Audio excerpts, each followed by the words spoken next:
Hi friends, I am Ravinder Ravi, PGT Mathematics, and today we will discuss the fourth chapter of the plus 2 class which is determinant. आज हम plus 2 का fourth chapter discuss करने वाले हैं जिसका नाम determinant है। तो इससे पिछला चैप्टर हमने मैट्रिसेस किया है, उसके बेस कुछ आप लोगों को रिलेशन मिलेंगे जो कि हमें डिटर्मिनेंट में काम आएंगे।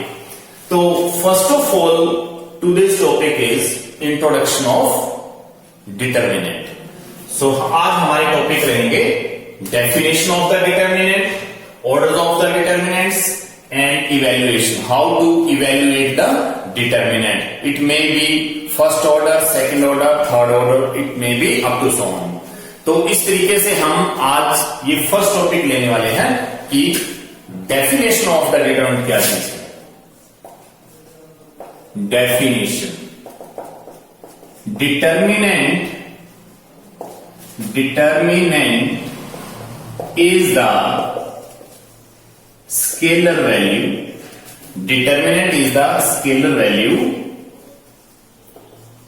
which can be computed by the elements of square matrix. It means determinant is the scalar value which can be computed by the elements of square matrix. तो यहां डेफिनेशन से हमें एक चीज का पता चल गया है कि जो मैट्रिक्स स्क्वायर मैट्रिक्स हैं उनके हम डिटर्मिनेंट फाइंड आउट कर सकते हैं। इसका मतलब यह है कि जो मैट्रिक्स स्क्वायर मैट्रिक्स नहीं होंगी उनके डिटर्मिनेंट सॉल्व नहीं होंगे। इसका मतलब वो डिटर्मिनेंट की फॉर्म में नहीं लिखे जा सकते, या तो डिटर्मिनेंट की वैल्यू उनकी फाइंड आउट नहीं हो सकती, उनका डिटर्मिनेंट इवैल्यूएशन नहीं हो पाएगा। इसका मतलब यह कि फर्स्ट कंडीशन आप लोगों को ये ध्यान रखनी है कि जिन मैट्रिक्स में स्क्वायर मैट्रिक्स है, जिन मैट्रिक्स के ऑर्डर स्क्वायर मैट्रिक्स के ऑर्डर है, it means number of rose and number of column जिनके इक्वल है, उन्हीं मैट्रिक्स का हम डिटरमिनेंट फाइंड आउट कर सकते। Now determinant of A, determinant of A is denoted by determinant of A, determinant A और ए डिटर्मिनेंट। इसका मतलब यह है कि डिटर्मिनेंट ऑफ ए को डिनोट करने के लिए हम DET dot, it means determinant A इस तरीके से लिख सकते हैं, या हम ए डिटर्मिनेंट को इस तरीके से लिख सकते हैं। इसका मतलब it is the notation of the determinant, how to denote the determinant. For example A is equal to 1, 2, 3, 4. A having 2 cross 2 order. इसका मतलब A कोई मैट्रिक्स हमारे पास गिवन है जिसका ऑर्डर हमारे पास 2 क्रॉस 2 दे रखा है। तो इसको हम अगर डिटर्मिनेंट की फॉर्म में लिखने वाले हैं तो हम लिखेंगे determinant A is equal to, अब इस मैट्रिक्स को डिटर्मिनेंट की फॉर्म में लिखने के लिए अब हमें ये स्क्वायर ब्रैकेट हटाना पड़ेगा और इस तरीके से नोटेशन देनी पड़ेगी। ये 2 क्रॉस 2 का डिटर्मिनेंट है, ये 2 क्रॉस 2 का डिटर्मिनेंट है। It means order of the determinant का मतलब क्या है कि ऑर्डर ऑफ डिटर्मिनेंट मतलब number of column and number of rose.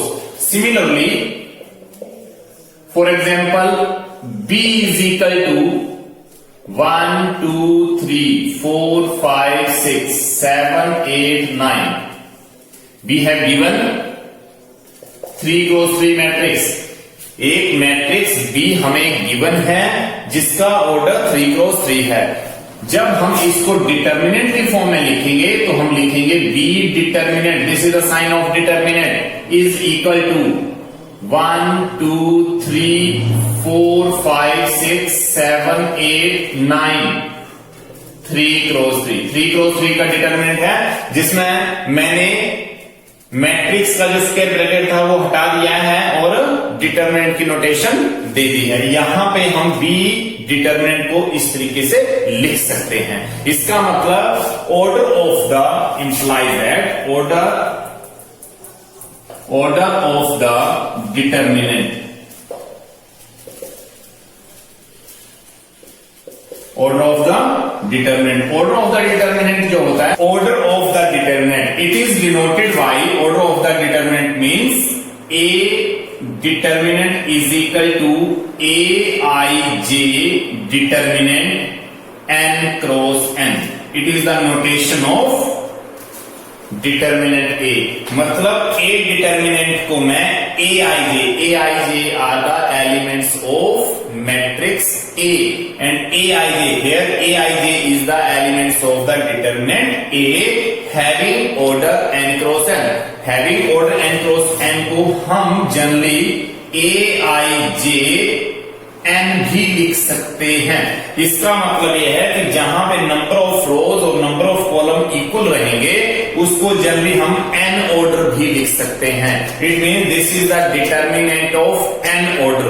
N means 1 2 3 4 5। अगर यहाँ n की वैल्यू अगर हम 2 लिखते हैं तो ये ऑर्डर 2 क्रॉस 2 हो जाएगा। अगर n की वैल्यू हम यहाँ पे 3 लिखते हैं तो ये ऑर्डर 3 क्रॉस 3 हो जाएगा। तो इन जनरल हम ये लिख सकते हैं कि order of the matrix, order of the determinant A is equal to A I J determinant N.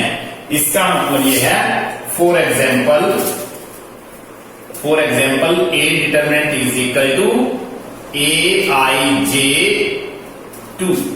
इसका मतलब ये है, 2 का मतलब ये हो गया कि इस जनरली मैट्रिक्स को हम लिख सकते हैं इज इक्वल टू 1 2 3 4 और यहां पे मैं 2 लिख सकता हूं। ओनली 2 लिखना, ओनली 2 लिखने का मतलब ये हो गया कि ये जो डिटरमिनेंट है वो 2 क्रॉस 2 का है। और सिमिलरली अगर मैं b की बात करूं तो b की बात 1 2 3 4 5 6 7 8 9 और इसका डिटरमिनेंट का ऑर्डर जो है वो 3 है। तो ये जनरल नोटेशन है ऑर्डर ऑफ द डिटरमिनेंट की। Now next one is evaluation. How to evaluate the determinant. Determinant को किस तरीके से हम इवेल्युएट करते हैं।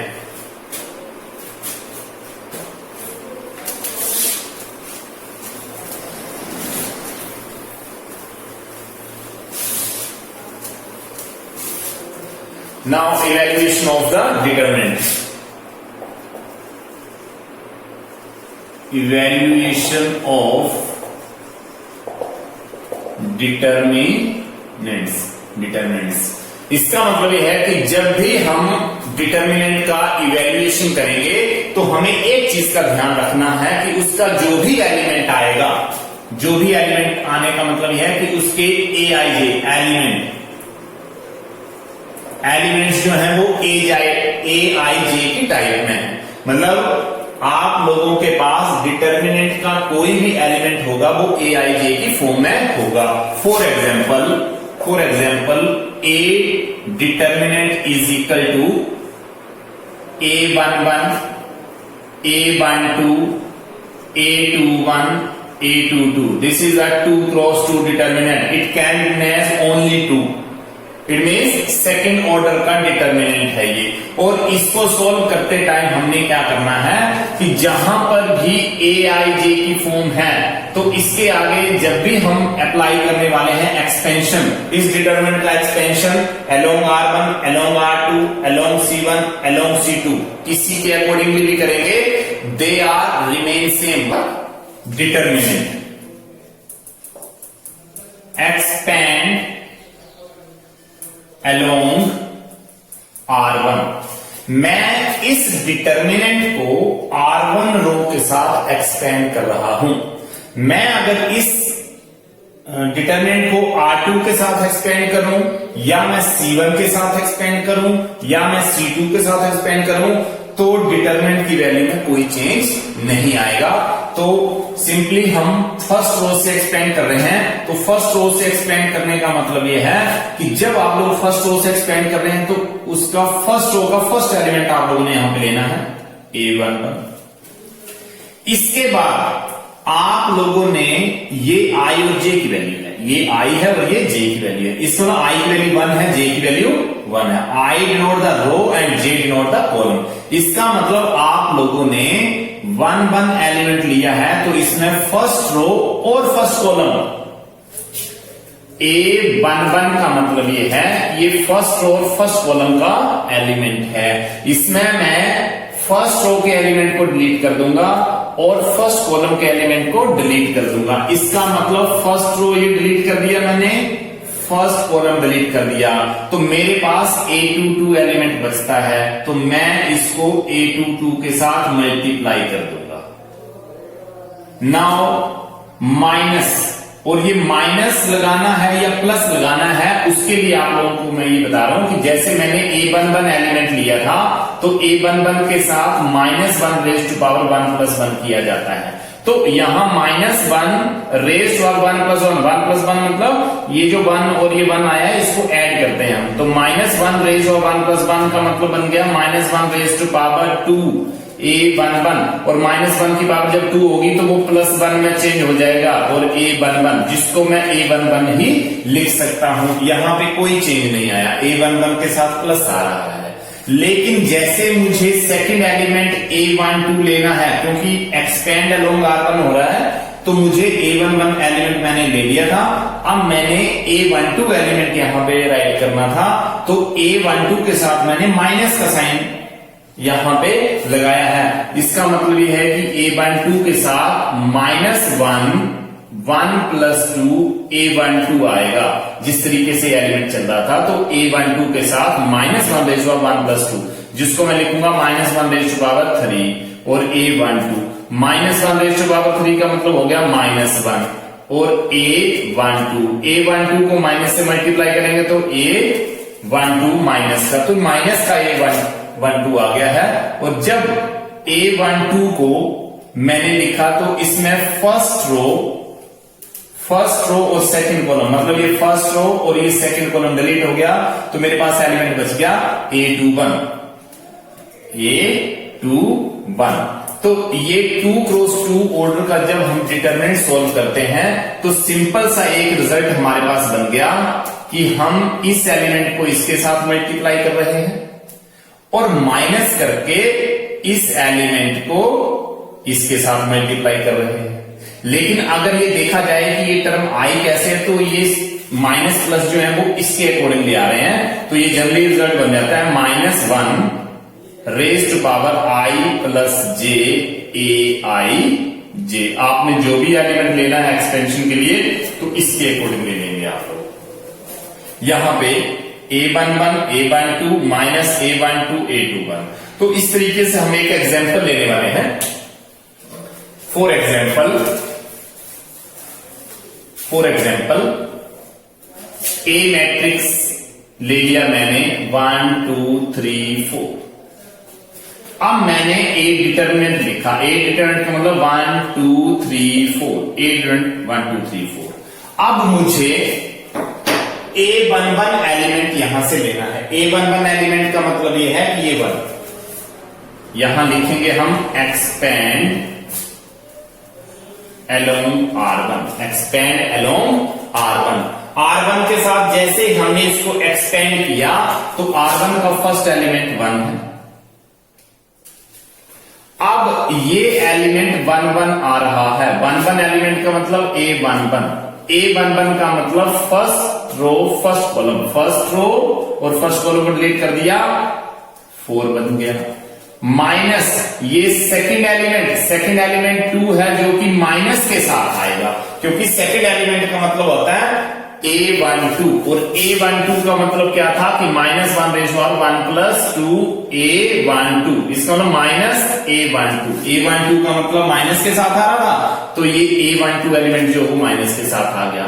अब इसमें क्या हो गया कि ये A12 एलिमेंट है, A12 एलिमेंट, इसमें फर्स्ट रो और सेकंड कॉलम को हम डिलीट करने वाले हैं, तो ये फर्स्ट रो और ये सेकंड कॉलम हमारे पास 3 बच गया, तो यहां से 3 1 × 4 -2 × 3। और जनरली अगर हम ये करते हैं तो इस एलिमेंट को इसके साथ मल्टीप्लाई 1 × 4 और -3 × 6, 3 × 2 6 बन रहे हैं, तो इसका मतलब 4 - 6 मतलब -2 वैल्यू, इस वाले एलिमेंट की वैल्यू जो वो -2 आ चुकी है। ये आंसर है हमारे पास, अगर हम इसको एक्सपेंड कर रहे हैं R1 के साथ। तो जनरली अगर हम इसको R1 के साथ एक्सपेंड कर रहे हैं तब तो ये रिजल्ट आ रहा है। तो हमने अभी अभी बोला कि अगर आप लोग R1 के साथ, R2 के साथ, C1 के साथ, C2 के साथ, किसी के साथ भी डिटरमिनेंट को एक्सपेंड करेंगे तो रिजल्ट में कोई चेंज नहीं आएगा। तो इसके लिए एक एग्जांपल हम और ले रहे हैं यहां पर। For example B determinant is equal to 7, 3, 5, 9। ये एग्जाम्पल B डिटर्मिनेंट को सबसे पहले मैंने एक्सपेंड किया, एक्सपेंड अलोंग R1 मतलब first element 7, first row first column को डिलीट 9 माइनस 3 और ये वाला जो एलिमेंट है वो A12 है, इसको हमने फर्स्ट और सेकंड कॉलम को डिलीट कर दिया, 5 बच गए। 7 into 9 63 माइनस 15 इट मीन्स 48। इसका मतलब ये 48 आ चुका। अब हम इसी क्वेश्चन को एक्सपेंड करने वाले हैं, एक्सपेंड अलोंग C1 के साथ एक्सपेंड करने वाले हैं। तो C1 के साथ एक्सपेंड करने वाले का मतलब ये हो गया हमारे पास कि अब हम B डिटर्मिनेंट को लिखेंगे। C1 का फर्स्ट एलिमेंट 7 और 7 के साथ ये एलिमेंट 1 1 है, तो इसको हम फर्स्ट रो और फर्स्ट कॉलम को डिलीट करेंगे, 9 बच गया है। और उसके बाद फर्स्ट कॉलम का ये वाला एलिमेंट 5, जो कि हमारे पास ये जो 5 एलिमेंट है वो है हमारे पास A21। तो A21 का मतलब ये है कि -1 रेज़ टू पावर 2 + 1, तो ये 3 बनेगा माइनस के A21, तो ये एलिमेंट भी माइनस के साथ आएगा, इसका मतलब 5। और जब इस एलिमेंट को लिया हमने तो सेकंड रो और फर्स्ट कॉलम को डिलीट कर देंगे, 3 बच जाएगा। तो यहां से ये 63 और माइनस के 48, तो इस रिजल्ट में कोई चेंज नहीं आएगा। इसका मतलब अगर हम एक्सपेंड कर रहे हैं R1 के अकॉर्डिंगली तो भी कोई चेंज नहीं है, C1 के अकॉर्डिंगली कर रहे हैं तो भी कोई चेंज नहीं है। इसका मतलब डिटर्मिनेंट में कोई भी चेंज नहीं आएगा, चाहे आप लोग किसी भी तरीके से इसको एक्सपेंड करो। तो ये 2 × 2 के डिटर्मिनेंट थे जिसको हम सोल्व कर रहे थे। अब हम चेक करेंगे कि how to evaluate the determinant of the order 3। अगर 3 × 3 का डिटर्मिनेंट हमारे पास है तो उसको कैसे सोल्व करना है, कैसे इवेल्युएट करना है, तो एक एग्जांपल हम इसमें से लेने वाले हैं अभी।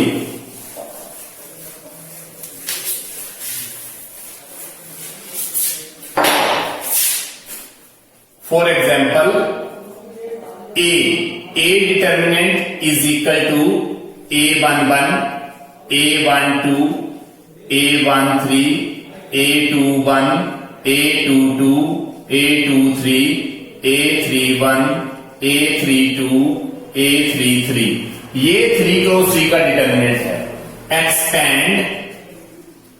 एक्सपेंड अलोंग R1, इसको मैं R1 के साथ अगर मैं एक्सपेंड करता हूं तो मेरे पास रिजल्ट आता है R1 के साथ। A11 मैंने इसका फर्स्ट एलिमेंट ले लिया, A11 एलिमेंट जो है, A11 एलिमेंट, इसके साथ अब हमारे पास A11 एलिमेंट में फर्स्ट रो फर्स्ट कॉलम, इसका मतलब ये फर्स्ट रो को डिलीट कर देंगे, फर्स्ट कॉलम को डिलीट कर देंगे, बाकी हमारे पास एलिमेंट बच गए A22, A32, A23, A33। एक बार दोबारा देखिए, A11 एलिमेंट के साथ वो एलिमेंट आएंगे जो कि इसकी डिलीटिंग टर्म के अलावा है। इसका मतलब फर्स्ट रो को डिलीट कर दिया और ये 1 का मतलब फर्स्ट कॉलम को डिलीट कर दिया, तो बाकी ये वाली टर्में मेरे पास बच रही हैं जो मैंने यहां पे लिखी है। नाउ सेकेंड एलिमेंट जो है A12 है, जिसको मैं माइनस के साथ लिख रहा हूं। माइनस के साथ लिखने का मतलब ये था कि A12 को मैं -1 रेज़ टू 1 + 2 लिखने वाला हूं, तो ये माइनस की टर्म आ रही थी A12, तो ये A12 एलिमेंट जो है वो हमेशा -A12 के इक्वल आता है। तो यहां पे A12 में क्या हो रहा है कि ये फर्स्ट रो और सेकंड कॉलम, ये फर्स्ट रो और ये सेकंड कॉलम को डिलीट कर देंगे, बाकी मेरे पास रिजल्ट आएगा A21, A31, A23, A33। Clear? Now next one is plus A13, A13 को मैं प्लस के साथ लिख रहा हूं, क्यों? क्योंकि A13 का -1/1 प्लस 3 करेंगे तो 1 + 3 मतलब 4, -1/4 मतलब इवन नंबर है तो ये पॉजिटिव में चेंज रहेगा, इसका मतलब ये पॉजिटिव के साथ है। और इसके साथ जो एलिमेंट आएंगे वो आप लोगों के पास फर्स्ट और थर्ड कॉलम, ये फर्स्ट रो है और ये हमारा थर्ड रो कॉलम है। तो हमारे पास रिमेनिंग एलिमेंट है A21, A31, A22, A32। ये हमारे पास डिटर्मिनेंट ऑफ 3 क्रॉस 3 आ चुका है। अब इसको सॉल्व करने के लिए A11 और सेम प्रोसेस जो हमने 2 क्रॉस 2 वाले क्वेश्चन में, लास्ट क्वेश्चन में हमने सॉल्व किया था कि 2 क्रॉस वाले क्वेश्चन जो होते हैं उसमें हम डायरेक्टली इसको क्रॉस मल्टीप्लाई भी कर सकते हैं। A22 इंटू A33, इसको इसके साथ मल्टीप्लाई, माइनस A32 को A23 के साथ मल्टीप्लाई, इसको सोल्व कर दिया। फिर माइनस A12 को मल्टीप्लाई करेंगे A21 को A33 के साथ, A21 को A33 के साथ, माइनस A31 को A23 के साथ। फिर प्लस करेंगे, प्लस A13 को करेंगे हम A21 मल्टीप्लाई A32 और माइनस A31 इंटू A22। तो इस तरीके से जब हमारे पास यहां पे पर्टिकुलर एलिमेंट्स होंगे तो उनकी वैल्यूज आ जाएंगे और उसको हम सॉल्व कर सकते हैं। It is the general formation of the evaluation of determinant of 3 cross 3 order, मतलब एक जनरल नोटेशन है 3 क्रॉस 3 ऑर्डर का जब हम डिटरमिनेंट को इवेल्युएट करते हैं। तो इसके रिगार्डिंग हम एक और एग्जांपल लेते हैं जिससे आप लोगों को और अंडरस्टैंडिंग हो जाएगी इस टॉपिक की कि how to evaluate the 3 cross 3 order determinant. तो एक एग्जांपल,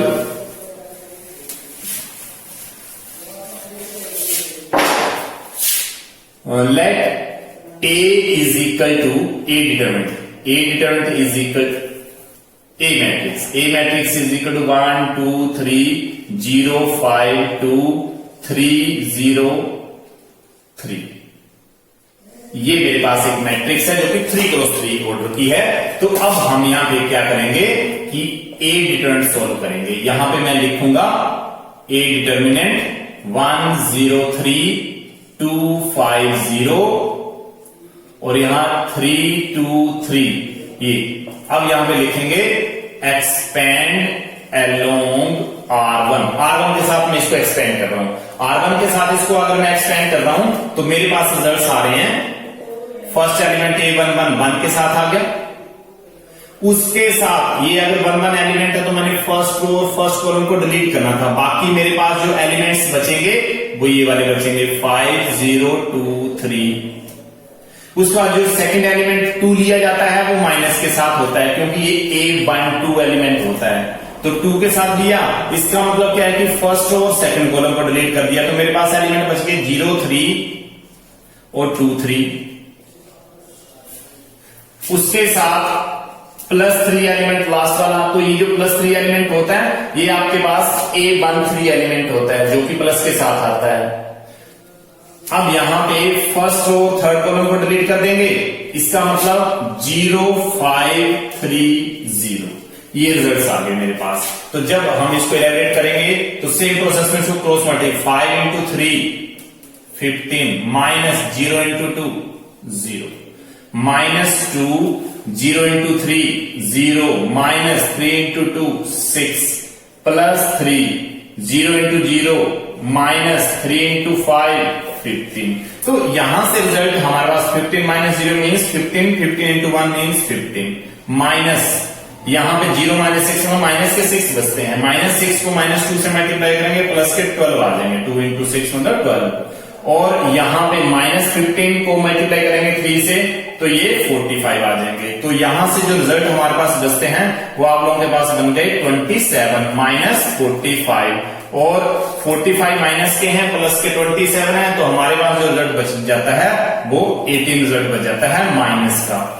अब इसी क्वेश्चन को अगर हम किसी और रो या कॉलम के साथ करेंगे तो भी रिजल्ट -18 ही आएगा। तो इसके लिए हम चेक कर रहे हैं, ए डिटर्मिनेंट को लिखा मैंने 1 0 3 2 5 0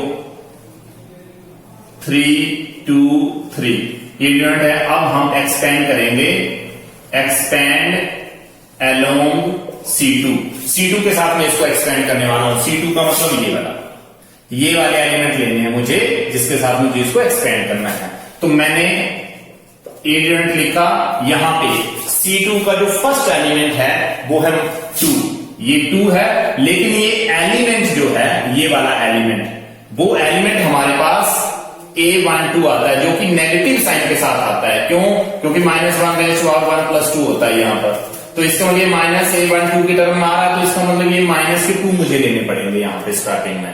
और उसके बाद जब मैंने A12 एलिमेंट लिया तो मैंने फर्स्ट और सेकंड कॉलम को डिलीट करना है। तो ये फर्स्ट और सेकंड कॉलम को डिलीट करने के बाद मेरे पास जो रिजल्ट बचते हैं वो बचते हैं 0 3 और 2 3, ये एलिमेंट बच गए मेरे पास।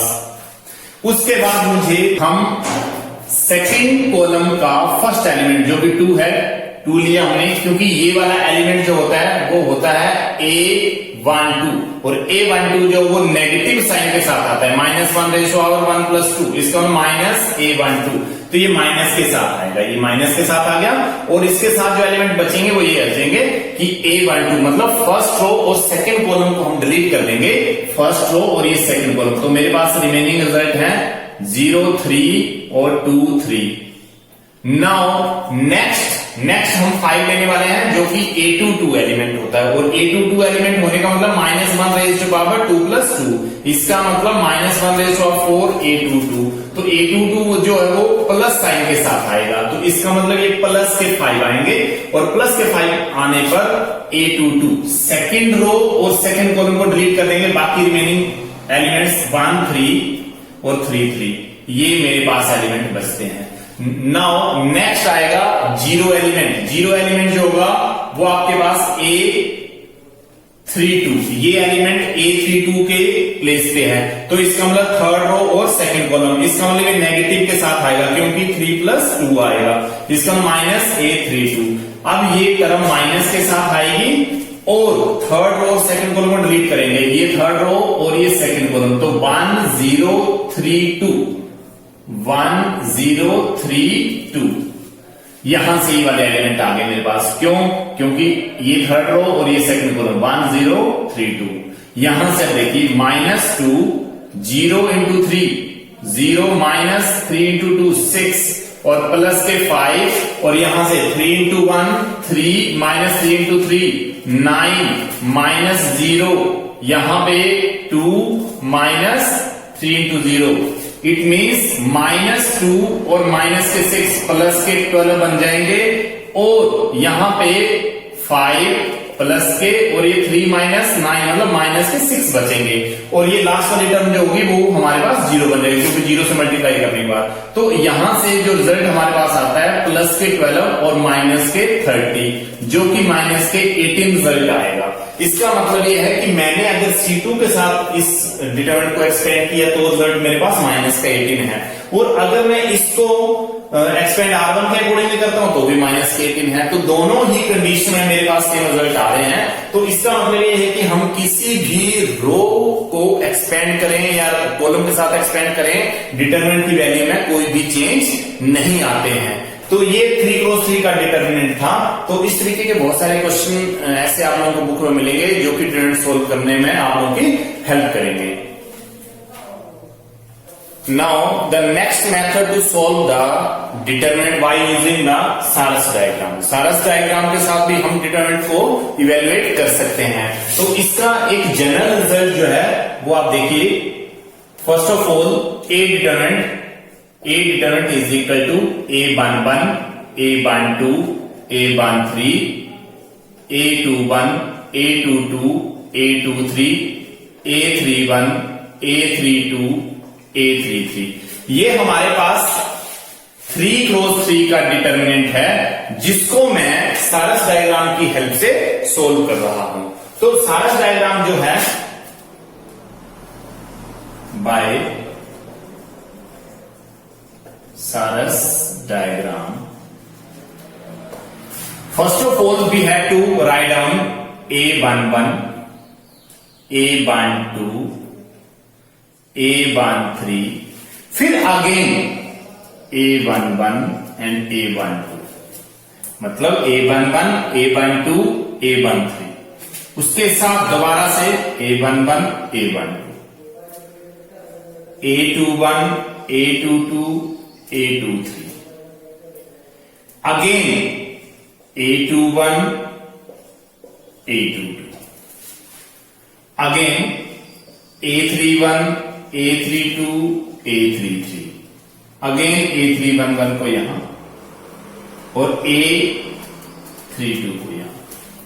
अब हमने सारस डायग्राम की हेल्प से करना है, तो ये एरो इस तरीके से लगाने हैं, डायगोनली लगाएंगे एरो।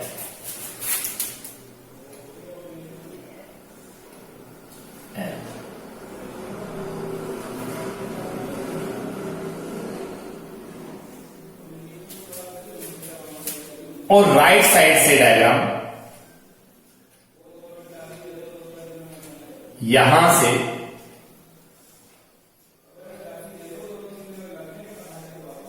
ये हमारे पास एक सारस डायग्राम का रिजल्ट आता है। अब ए डिटरमिनेंट की वैल्यू जो हो रही है वो ऐसे फाइंड आउट होगी। First of all A11, A22, A33 को मल्टीप्लाई करेंगे। A11, A22, A33, इन तीनों एलिमेंट को मल्टीप्लाई किया, प्लस लगा दिया। आप चाहो तो यहां पे प्लस लिख सकते हैं। Plus second row A12 into A23 into A31 plus, फिर plus, next A13, A21, A32, यहां तक आ गया आप लोगों के पास। मतलब आप लोगों ने फर्स्ट मल्टीप्लाई किए तीनों element, plus second 3 element, plus third 3 element, इसका एंट्रीज खत्म हो गई यहां पर। अब हमने राइट साइड से आना है और इसको माइनस की टर्म में, माइनस, यहां आप लोग चाहो तो माइनस लिख सकते हो।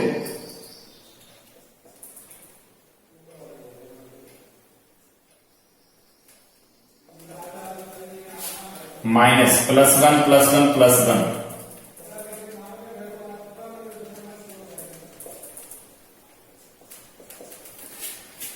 यहां देखिए, यहां से A12 multiply A21 multiply A33, this into this into this, फिर माइनस, इसके बाद फिर माइनस A11 A23 A32, फिर minus A13 A22 A31. This is the required result to evaluate the determinant by using the Saras diagram. तो इस तरीके का एक हम अभी एग्जांपल लेने वाले हैं, जिससे आप लोगों को इस चीज की और भी अंडरस्टैंडिंग हो जाएगी कि हम इस चीज को कैसे फाइंड आउट कर रहे हैं। So this is the example, and A determinant is equal to, we can write it as 3, 4, 5, 1, 3, 4, 4, 7, 8 by Saras diagram. By Saras diagram, we can write it as A determinant is equal to, first of all, we have to write down 3, 4, 5, and again 3, again 4. 1, 3, 4, 1, 3, 4, 1 again, 3 again, 4, 7, 8, 4 7 8 4 7 again. अब firstly arrow लगाएंगे ऐसे, यहां से start करेंगे diagonally. First of all 3 into 3 into 8 3 into 3 into 8 plus 4 into 4 into 4 plus 5 into 1 into 7 this into this into this plus this into this into this plus this into this into this। अब हम right side से चलेंगे और minus के साथ आएंगे। 4 into 1 into 8 4 into 1 into 8। Next minus के साथ 3 into 4 into 7 3 into 4 into 7। Next 5 into 3 into 4 minus 5 into 3 into 4। तो ये हमारे पास रिजल्ट आ चुका है। अब हम इसको इवेल्युएट करेंगे तो हमारे पास सारस डायग्राम के अकॉर्डिंग इस टर्म का रिजल्ट आ जाएगा। 3 into 3 9 9 into 8 72 plus 4 into 4 into 4 4 into 4 16 into 4 64 plus 5 into 7 35 minus 4 into 8 32 minus 4 into 3 into 4 12 12 into 7 84 minus 5 into 3 15 into 4 60। अब हम इन तीनों ही टर्म्स को ऐड करेंगे। इन तीनों ही टर्म्स को ऐड करने का मतलब यह है 72 64 और 35 को ऐड करेंगे 171। इसका मतलब यह है कि ये रिजल्ट 171 आ चुका है माइनस। अब हम 32 84 60 इन तीनों माइनस वाले टर्म्स को ऐड कर लेंगे 6 इट मीन्स 176 और 171 minus 176 it means -5 is the required answer. -5 is the required answer of this determinant. Thank you. Now the next topic is singular matrix and non singular matrix. Means singular matrix और non singular matrix में क्या difference है ये हम अब check करने वाले हैं बाय यूजिंग द डिटर्मिनेंट। इसका मतलब ये है कि सिंगुलर मैट्रिक्स सिंगुलर कोई ऐसी मैट्रिक्स जिसका डिटर्मिनेंट फाइंड आउट करने के बाद 0 वैल्यू आ जाती है। इसका मतलब ये है कि जब हम ए मैट्रिक्स का डिटर्मिनेंट फाइंड आउट करने वाले हैं और उसकी वैल्यू जो है वो 0 आ रही है तो हम उस मैट्रिक्स को सिंगुलर मैट्रिक्स बोल देंगे। और अगर ए डिटर्मिनेंट की वैल्यू 0 नहीं आती है तब हम उसको नॉन सिंगुलर मैट्रिक्स बोल देंगे। तो first of all we have to take a determinant. A determinant यहां से 3 2 4 4 3 6 5 4 8 एक्सपेंड अलोंग R1। मैं इसको R1 के साथ एक्सपेंड कर रहा हूं तो यहां पे फर्स्ट एलिमेंट 3 और 3 मतलब फर्स्ट कॉलम को डिलीट करने के बाद 3 6 4 8 रिमेनिंग एलिमेंट्स और -4 ये सेकंड एलिमेंट माइनस के साथ आएगा। और यहां पे फर्स्ट रो सेकंड कॉलम को डिलीट करके रिमेनिंग एलिमेंट 2 4 और 4 8 और नेक्स्ट एलिमेंट जो 1 3 एलिमेंट है वो प्लस के साथ आएगा। और यहां पे फर्स्ट रो और सेकंड थर्ड कॉलम को डिलीट कर देंगे रिमेनिंग एलिमेंट 2 3 4 6 2 3 4 6। अब हम इसको इवेल्युएट करने वाले हैं 3 into 8 24 minus 6 into 4 24 minus 4 2 into 8 16 4 into 4 16 plus 5 6 into 2 12 minus 4 into 3 12। इसका मतलब 3 into 0 minus 4 into 0 plus 5 into 0।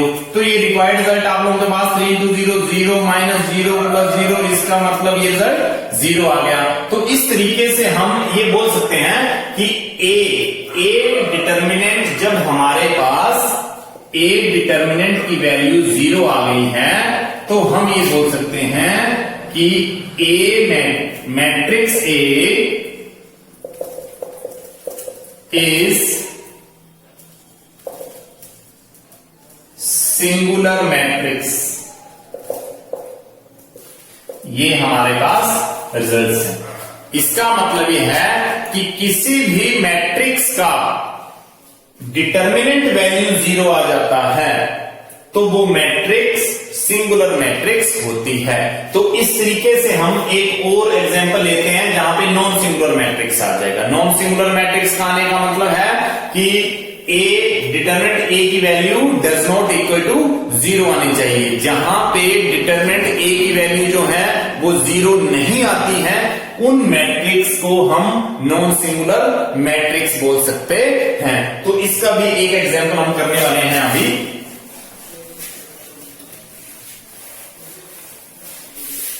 For example a is equal to 1 2 3 0 5 3 5 7 0। ये हमारे पास एक मैट्रिक्स है और इसको मैं डिटरमिनेंट की फॉर्म में लिख रहा हूं 1 0 5 2 5 7 3 3 0। एक्सपेंड अलोंग R1 के साथ इसको जैसे मैंने एक्सपेंड किया तो 1 और रिमेनिंग एलिमेंट 1 एलिमेंट में फर्स्ट रो फर्स्ट कॉलम को डिलीट करके 5 3 7 0 और -2 ये सेकंड एलिमेंट माइनस के साथ आएगा। इसका मतलब फर्स्ट रो सेकंड कॉलम 0 5 और 3 0 और नेक्स्ट एलिमेंट 3 प्लस के साथ आएगा क्योंकि ये एलिमेंट जो होगा वो A13 एलिमेंट है। यहां पे फर्स्ट और थर्ड कॉलम डिलीट करके 0 5 5 7 0 5 5 7। तो यहां से रिजल्ट हमारे पास आएंगे 5 इंटू 0 7 इंटू 3 21 -2 0 -15 प्लस 3 यहां 0 -25। तो यहां से ये रिजल्ट मेरे पास आ गया -21 और माइनस प्लस के 30 आ जाएंगे 2 इंटू 15 और यहां पे माइनस के 75 आ जाएंगे क्योंकि 25 इंटू 3 माइनस के करेंगे तो 75 -30 और यहां से ये माइनस के आप लोगों के पास 66 बच जाएंगे। तो इसका मतलब ये आ गया कि ये जो ए डिटर्मिनेंट है उसकी वैल्यू -66 आ रही है। इसका मतलब A determinant does not equal to 0। A determinant does not equal to 0 है तो इसका मतलब A is non singular matrix. This is the required answer. इसका मतलब ये हो गया कि जब हम इसको फाइंड आउट कर रहे हैं और ए डिटर्मिनेंट की वैल्यू 0 नहीं आ रही है तो हम इसको नॉन सिंगुलर मैट्रिक्स बोल सकते हैं। तो ये दो मैट्रिक्स थी जिनके डिटर्मिनेंट 0 आ रहा था तो सिंगुलर, 0 नहीं आ रहा था तो नॉन सिंगुलर। Thank you.